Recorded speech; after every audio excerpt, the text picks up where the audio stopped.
இந்த கட்சிதான் ஆட்சிக்கு வரும் என்று வசதி படைத்த அந்த கார்ப்பரேட் நிறுவனங்கள் கோடிகளை வாங்கி கொண்டு இவர்கள் வெற்றி பெறுவார்கள் என்று ஒரு தற்காலிக மகிழ்ச்சி. இதுதான் எக்ஸிட் போலே தவிர 4.25 கோடி பேருடைய மனநிலையை யாராலும் அறிய முடியாது.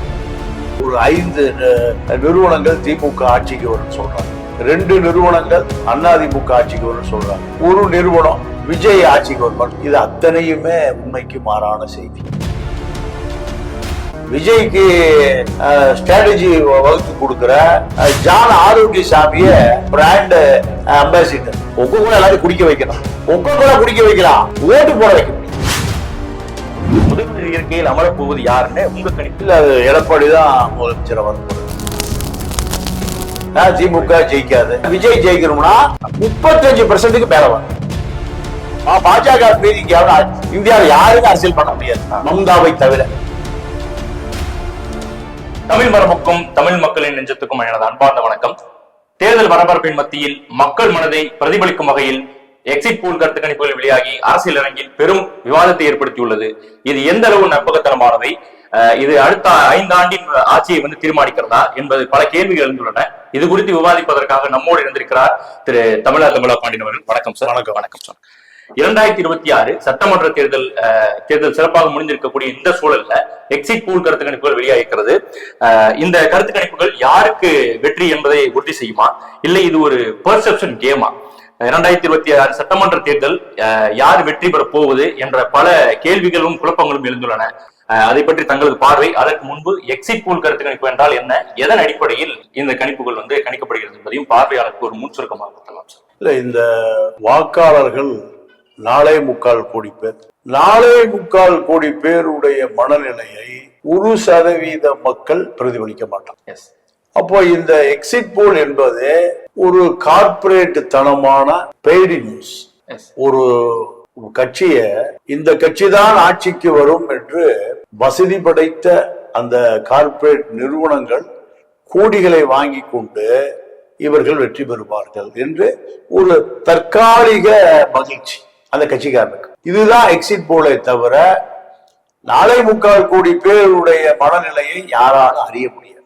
அப்போ இந்த செய்தி என்பது 4ஆம் தேதி வரை 1 வார காலம் தற்காலிகமான ஒரு கட்சிக்காரனை உற்சாகப்படுத்தும் இதுதான் எக்ஸிட் போல். இதை தாண்டி இதுக்குள்ள எந்த செய்தியும் இல்லை. புரியுது சார்.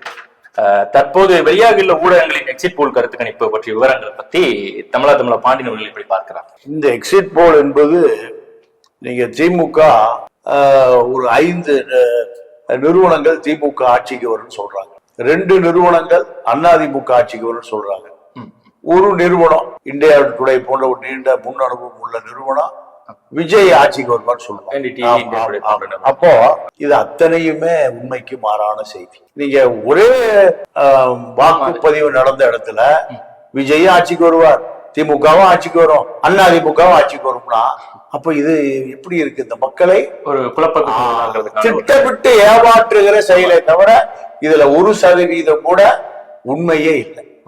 உண்மையை ஒட்டிய இந்த செய்தியும் இல்லை. புரியுது சார். எக்ஸிட் போல் கணிப்புகள் பற்றி பலதரப்பட்ட ஊடகங்களும் ஜேர்னலிஸ்டுகளும் அவங்க கருத்துக்களை ரொம்ப உறுதியா சொல்லிட்டு வர இந்த தருணத்துல உண்மையிலேயே கணிப்புகள் கிரவுண்ட் ரியாலிட்டியா தான் பிரதிபலிக்குதா, இல்ல இது ஒரு பர்செப்ஷன் கேம் நீங்க சொன்ன மாதிரி? இப்போ ஒட்டுமொத்த ஊடகவியலாளர் என்று சொல்லுகிற ஓய்வு பெற்ற மூத்த பத்திரிகையாளர்கள் பூரா சபரீஷுடைய பெண் நிறுவனத்துல வேலை வாங்குறாங்க, அவருடைய சம்பளம் வாங்குறாங்க. அப்ப அவர்கள் சொல்லுவதைத்தான் அவர்கள் சொல்லணும். இங்க பத்திரிகை ஊடக ஜனநாயகம் என்பதெல்லாம் குழி தோண்டி புதைக்கப்பட்டது. மீதி இருக்கிற ஆட்கள் ஆதவ் அர்ஜுனாவுடைய வாய்ஸ் ஆஃப் காமன் வேலை பார்க்கிறான். அவர்கள் விஜய் தான் ஜெயிப்பார் சொல்றாங்க.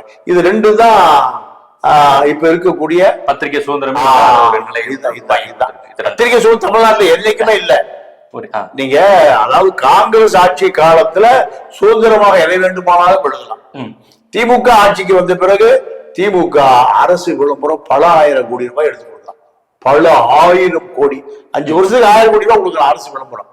அப்ப இந்த ஆளுங்கட்சியை எதிர்த்து யாருமே எந்த செய்தியும் போட மாட்டோம். இதுதான் 75 ஆண்டு கால ஊடக சுதந்திரம். தமிழக சட்டமன்ற தேர்தல் வரலாற்றுல இதுவரை இல்லாத வகையில 2026 தேர்தல் கணிப்புகள் வந்து மக்கள் மத்தியில் குழப்பத்தையும் ஏற்படுத்தியிருக்கு. இதை நீங்க வந்து எப்படி பாக்குறீங்க சார்? அது வரலாற்றிலே இல்லாத ஒரு இந்த தேர்தலை பொறுத்த வரைக்கும் கார்பரேட்டா போச்சு அரசியல். கார்பரேட் ஒண்ணு சபரீசன் ஒரு கார்பரேட் முதலாளி, ஆதவர்ஜனா ஒரு கார்பரேட், அவங்க 2 பேருக்கும் அரசியல் தெரியும். 2 பேருமே பிரசாந்த் கிஷோரை கொண்டு வந்து 2021 தமிழ்நாட்டில் அறிமுகப்படுத்தியவர்கள். பிரசாந்த் கிஷோருக்கு அரசியல் தெரியும். அவர் பீகார்ல காணாம போயிட்டார். பீகார்ல தோத்துட்டாரு. முதல்வர்களையும் பிரதமரை உருவாக்கி இருக்காரு. அதுதான் பிரதமரை முதல்வரை உருவாக்குனா இவரே பிரதமரா முதல்வர் ஆயிரம். இவரே உருவாக்குறாரு. அப்புறம் எலெக்ஷன் நிக்கிறார் பீகார். நீங்க இந்த கார்பரேட் படங்களை பொறுத்த வரைக்கும் ஒரு வேப்ப எண்ணெயை மார்க்கெட் பண்ணிருக்கோம். 1 கோடி பேர் வாங்க வச்சிருக்கோம். நான் பாக்குறேன், ஒரு செருப்பு ஒண்ணு போட்டு தெரியுறாங்க, அது மனுஷனே போட மாட்டான். அது எல்லா இளைஞர்களும் போட்டிருக்கான். ஒரு சேஃபே இல்லாம ஓட்டோடைய ஒரு செருப்பு இருக்கு. ஒரு பிரபலமான பிராண்டட் கம்பெனி ஒரு செருப்பு, தீர்மானிக்கிறது. இதுதான். அப்ப இங்க மக்களை வந்து சிந்திக்க விடாமல் செய்கிற ஒரு பெரிய கார்பரேட் மனநிலை தான் இந்தியாவில் இருக்கு, நிலவிக்கிட்டு இருக்கு. ஆமா அப்போ ஆமா இப்போ விஜய்க்கு ஸ்ட்ராட்டஜி வகுத்து கொடுக்கிற ஜான் ஆரோக்கியசாமிய கொக்கோகோலா கம்பெனியுடைய பிராண்ட் அம்பாசிடர். கொக்கோகோலா எல்லாரும் குடிக்க வைக்கலாம், கொக்கோகோலா குடிக்க வைக்கலாம், ஆனால் ஓட்டு போட வைக்க முடியாது. ஓட்டு அது ஒவ்வொருவரும் அறிவாளி, ஒவ்வொருவரும் உலக அரசியலை, இந்திய அரசியலை, தமிழக அரசியலை தெரிஞ்சவன். அவரை ஓட்டு போடலாம் வைக்க முடியாது. அவரு மாற்றம் முன்னேற்ற அன்புமணி முதலமைச்சர் ஆக்கிறனாரு, அன்புமணி காணாம போயிட்டாரு. அடுத்து சீமான முதலமைச்சர் ஆக்கிறனாரு, அவரும் காணாம போயிட்டாரு. இப்போ விஜய் முதலமைச்சர் ஆக்கிற வந்திருக்காரு, விஜயும் காணாம போயிருக்காரு, விஜயகாந்த் காணாம போயிட்டாரு. இதுதான். அப்போ இவர்களை பொறுத்த வரைக்கும் ஒரு பெரிய பிம்பம் கட்டமைக்கும். 100 கோடி சம்பளம், 500 கோடி சம்பளம். புரியுது. இதுதானே தவிர இதை தாண்டி எதுவுமே இல்லை. இது ஒரு பக்கம் இருந்தாலும் இந்தியா டுடே, NDTV, ஆக்சிஸ், தந்தி இப்படி 10க்கும் மேற்பட்ட ஊடகங்களோட கணிப்புகள் நம்ம பார்க்கும்போது அது வந்து ஒரே நேர்கோட்டில் வச்சு பார்க்க முடியல. ஆக்சிஸ் வந்து நம்ம எடுத்துட்டோம் அப்படின்னா 98 முதல் 120 இடங்கள்ல வந்து தாவேகா வெற்றி பெறணும். அதே இன்னொரு பக்கத்துல வந்து 145 இடங்களுக்கும் அதிகப்படியா வந்து திமுக வெற்றி பெறும்னு சொல்லியிருக்காங்க. NDTVயோட கணிப்புகள் எடுத்துக்கிட்டோம்னா 145 இடங்கள்ல திமுக கூட்டணி வெற்றி பெறும்னு சொல்லியிருக்காங்க. நம்மளால இதையும் பார்க்க முடியுது. தமிழக ஊடகங்களோட கணிப்பு பார்க்கும்போது ஒரு மும்முனை போட்டியாக, அதாவது டிவிகே, ADMK, DMKன்னு அவங்க கருத்துக்களை பதிவிட்டு வராங்க. பல கணிப்புகள் இருந்தாலும் முதல்வர் இருக்கையில் அமரப்போவது யாருன்னு உங்க கணிப்பு, உங்க ஸ்டைல்ல பார்க்கலாம். இல்ல, அது எடப்பாடி தான் முதலமைச்சர் வரப்போறது இந்த 2020. எவ்வளவு உறுதியா நீங்க சொல்லுங்க? ஆமா, ஏன்னா அதிமுக ஓட்டு எங்கேயுமே சேதாரம் ஆகவில்லை. இல்ல பாஜக கூட்டணி வந்து ஒரு பின்னடைதல் ஏற்பட்டிருக்கின்ற மாதிரி சொல்லலாம் சார் தமிழக. இல்ல, பாஜக கூட்டணி இருந்து முஸ்லீம், கிறிஸ்துவ, தலித், கம்யூனிஸ்ட் ஒரு மாபெரும் கூட்டணி 23% தானே ஜெயிக்குது. 30% ஜெயிக்கணும். எல்லா கட்சியும் யார் முன்னாடி இருக்கு? திமுக 20,000 கோடி 5 வருஷம் அரசியல் பண்ணாங்க. ஸ்டாலின் தான் வராது, மாற்றம் தராது, 5 வருஷம் அரசியல் பண்ணாங்க. 3% தானே ஜெயிச்சாங்க. டி நகர்ல 75 ஓட்டு தானே ஜெயிச்சாங்க. வெறும் 75 ஓட்டு தான் ஜெயிச்சாங்க. தமிழ்நாடு முழுக்க 700, 500, 1000 தான் ஜெயிச்சாங்க. அப்ப இதுதான் அரசியல். இப்போ திமுக ஓட்டு படு சேதாரம் ஆயிருக்கு. அதாவது முஸ்லீம்கள் வெளியேறிட்டாங்க, விஜய் போட்டிருக்காங்க. கிறிஸ்டியன் விஜய் போட்டிருக்காங்க, தலித்துகள் விஜய் போட்டிருக்காங்க. அப்ப சிறுபான்மை ஓட்டு வந்து அவங்கள்ட்ட இருந்து உடஞ்சி எல்லாம் போயிருச்சு, விஜய் போயிருச்சு. அப்புறம் திமுக ஜெயிக்கும். திமுக ஜெயிக்காது. ஆமா, விஜயும் ஜெயிக்க முடியாது. ஏன்னா விஜய் ஜெயிக்கணும்னா 35% மேல வரும். திமுக, அதிமுக 35% நிரந்தரமா வச்சிருக்கு. அதுக்கு மேல வரும். 35% வந்தாலும் வந்து தனித்து நின்றால் சாத்தியப்படாது இல்ல சார் முதல்வர். ஆமா, அப்போ இதுல ரேஸ்ல நிக்கிறது எடப்பாடி தான். எடப்பாடி மட்டும் எடப்பாடி தான். அதிமுக வாக்கு 25% நிரந்தர வாக்கு. பாஜக இந்து ஜாதி இந்துக்கள் ஓட்டு 2%, பார்ப்பனர் ஓட்டு 3%, 5% ஓட்டு அப்படியே அதிமுக 25-30%. வருஷம் 1% அதிருப்தியாளர் ஆளுங்கட்சி மேல எந்த கட்சியா இருந்தாலும் உருவாகும். அது ஒரு 5%. அப்போ 35% எடப்பாடி நிக்கிறாரு. இந்த 35 ஓவர் டேக் பண்ணாதான் யாரா இருந்தாலும் முதலமைச்சர் வர முடியும். நம்ம அப்போ கருத்துக்கு வர முடியும். ஆமா, அப்ப இந்த விஜய் அந்த 35% ஃபர்ஸ்ட் ரவுண்டே வர முடியாது. திமுக 35, 25 ஆகி போச்சு. இப்ப வந்து தாவேகா அதிமுக கூட்டணிங்கிற ஒரு சலசலப்பும் வந்து நடந்துகிட்டு இருக்கு. இப்ப டெல்லியில ஷிரடி பாபா கோயிலுக்கு போயிட்டு விஷ்ணு ரெட்டி மனைவி நந்தினி ரெட்டி இந்த கும்பல் எல்லாமே டெல்லியில பிஎல் சந்தோஷம் பார்த்திருக்காங்க, அருணா கோஸ்வாமியை பார்த்திருக்காங்க. இப்படி எல்லாம் பாஜக RSS ஆட்களை 2 நாளா சந்திச்சு டெல்லியில பார்த்திருக்காங்க. இதெல்லாம் எதுக்கு? இது ஒரு கூட்டணியின். ஆமா, பாஜக மீது இந்தியாவில் யாருக்கும் அரசியல் பண்ண முடியாது மம்தாவை தவிர. மம்தாவை தவிர யாருமே இந்தியாவில் அரசியல் பண்ண முடியாது பாஜக.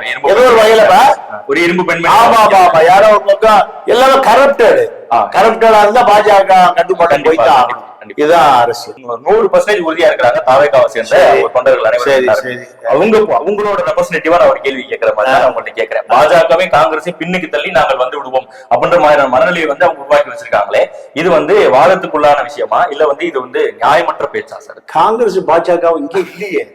இல்ல சார், கூட்டணி கட்சிகளோட சொல்றேன். இப்ப தேசிய கூட்டணி அதாவது இங்க காங்கிரஸும் பாஜகவும் ஒரு கட்சியே இல்ல. இங்க ஒரு கட்சியே இல்ல, ஆளே இல்ல, அரசியல குறிப்பிட்ட ஆளே இல்ல. எங்க போனாலும் விஜய்க்கு லட்சக்கணக்கா கூடுறா. இது எப்படி 2 வேலையா பார்க்க முடியும்? இல்ல சார், அதாவது இங்க பிரதான கட்சி அதிமுக திமுக. Okay sir. காங்கிரஸ் பாஜக ஒரு கட்சியே இல்ல. இல்ல நம்ம கூட்டணி கட்சிகளோட எந்த ரோலே இல்ல சார், ரோலே இல்ல. கம்யூனிஸ்ட் போய் இணைய சொல்ல முடியுமா? இல்ல மதிமுக போய் சொல்ல முடியுமா? யாரையுமே சொல்ல முடியாது. இங்க பிரதான கட்சிய அதிமுக திமுக. மூணாவது யாரு? மூணாவது விஜய் தான். மற்ற எந்த கட்சியும் நீங்க இணைய வச்சு பேசவே முடியாது. இல்ல கிரவுண்டே இல்ல. இல்லாத கிரவுண்ட் நம்ம எப்படி பேச முடியும்? அதனால விஜய் தான் திமுக அதிமுகவுக்கு 2 பேருக்கும் மாற்று. இப்ப இந்த 2வது இடம் விஜய் வர்றாரா திமுக வருதா என்பதுதான். அதாவது அதிமுக நீங்க சொல்லும் போது அதிமுக வந்து ஆட்சியை பிடித்தால் யாரு விஜயா அதுதான் இப்ப ரோல். தவிர நீங்க சொல்ற காங்கிரஸ் பாஜக களத்திலேயே இல்ல. புரியுது. 67 ஆணி அடிச்சாச்சு. புரியுது. இதே இன்னொரு பக்கம் பார்த்தோம்னா வந்து விஜய் அவர்கள் வந்து மாநில காங்கிரஸ் வந்து திமுகவோட இருந்தாலும் வந்து மத்திய அளவுல வந்து நம்ம கூடதான் வந்து காங்கிரஸ் நிக்குதுன்ற மாதிரியான பேச்சும் சில இடங்கள்ல பேசியிருக்காரு. ஒருவேளை காங்கிரஸ் கூட கூட்டணி அமைக்கிறதுக்கு பாசிபிலிட்டிஸும் தாவேகாக்கு இருக்குமா சார்? இல்ல, அது வாய்ப்பே இல்ல சார். பாஜகவுடைய கட்டுப்பாடுல விஜய் முழுசா போயிட்டாரு. இன்னைக்கு நேற்று 2 நாளா டெல்லியில இருக்காரு. பாஜக ஆட்கள் பேசிட்டு இருக்கான். காங்கிரஸ்ல தொடர்பே இல்லையே. புரியுது. அதெல்லாம் வாய்ப்பே இல்ல. பாஜக தான் இப்போ தமிழ்நாட்டு அரசியல் செய்வதற்கு அதிமுக வச்சிருக்கு. தனியெல்லாம் ஒண்ணும் பண்ண முடியாது. புரியுது. என்டிஏ கூட்டணி என்பது அதிமுகவை பிரமாண்டப்படுத்தி வர கூட்டணி தான். இந்த வீடியோ உங்களுக்கு பிடிச்சிருந்தா லைக் பண்ணுங்க, ஷேர் பண்ணுங்க, கமெண்ட் பண்ணுங்க. மறக்காம நம்ம சேனலை சப்ஸ்கிரைப் பண்ணுங்க.